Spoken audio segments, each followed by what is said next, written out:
You know, one of the coolest things about upper cervical care is that upper cervical care doctors focus on this part of the body, but they see healing all over the body. And so there are so many amazing stories that we would like to share with you. Here are a few. When we were first married, I couldn't touch Angela's face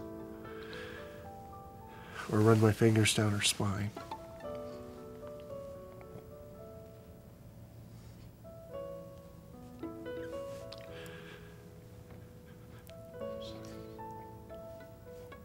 Always been very proud of how she handled all that pain.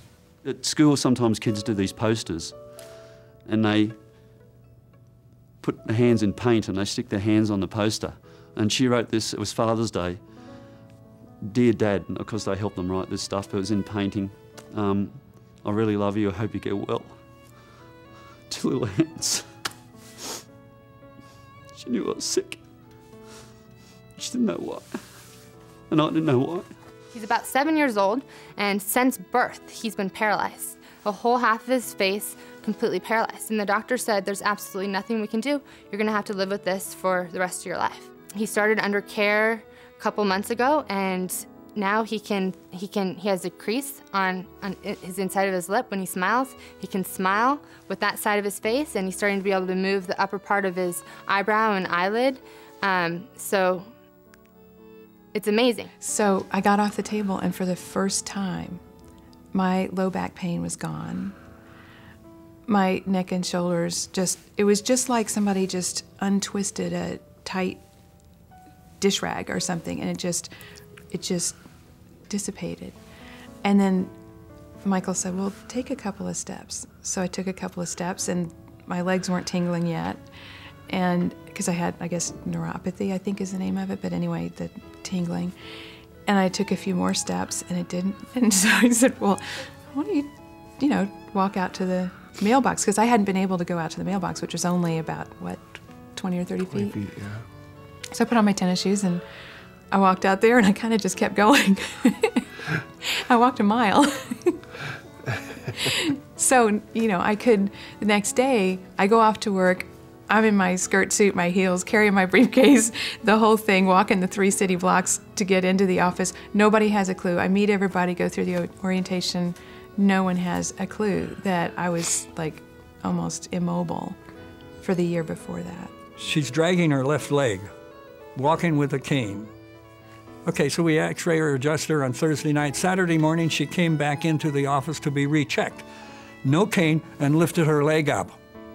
And I looked at her, and I said, what happened?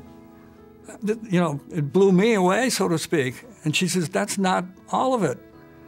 You had me lay down for 15 minutes. I have people rest after an adjustment. After I got up, I went to the car, and I put my leg in the car without any help or assistance. That was 20 minutes later. She'd been walking with a cane and dragging that leg around for 6 years. You see why I won't retire? And I could hear everything.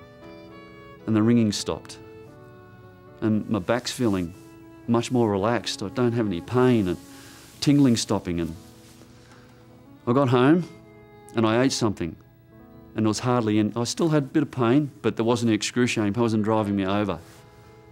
But I was very careful not to use the jaw too much. But I was so happy that I picked up my daughter, Holly. We danced. I had like this until, I think it was like 3 o'clock in the morning or something like that. And then she was asleep. I took her up to bed, put her down, and I crashed out. And I don't know, I think it was 12 hours, 15 hours, I'm not quite sure. It was a long time. And I woke up and I felt I was a 21-year-old again. And I'm looking in the mirror, and my head's not like this anymore, it's like this. I have a patient who has cerebral palsy, and a 13-year-old boy. When he first came into my office, he's had multiple surgeries on his arms and legs because his bones were twisted. And when he first came into my office, his right foot flared out, almost horizontal compared to the left foot. The next time he came in to see me, his foot was almost parallel to the other one. The next time, 3 days later, he came in to see me, his foot was almost parallel. And he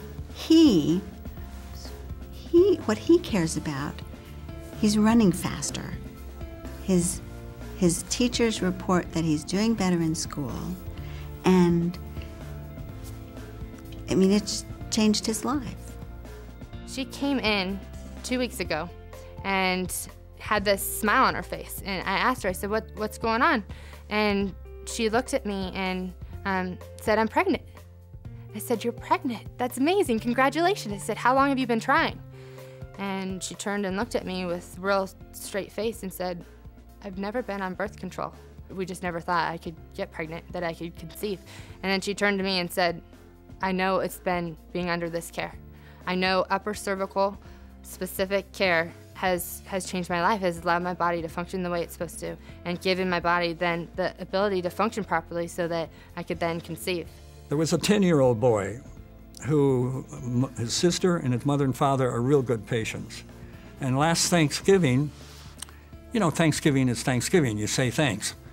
The family gets together and Grandma is there and they're all holding hands at the table and they have to say, what are you thankful for? Each person. It came to that 10-year-old and he says, I'm thankful for Dr. Kuhn. And it isn't just me, it's recognizing that he has his health. He could come in with a flu or a cold and get adjusted and the next day be fine. And he sees his other kids in the classroom all sick and whatever. And he was smart enough to say, I thank you for Dr. Kuhn. I really appreciated that.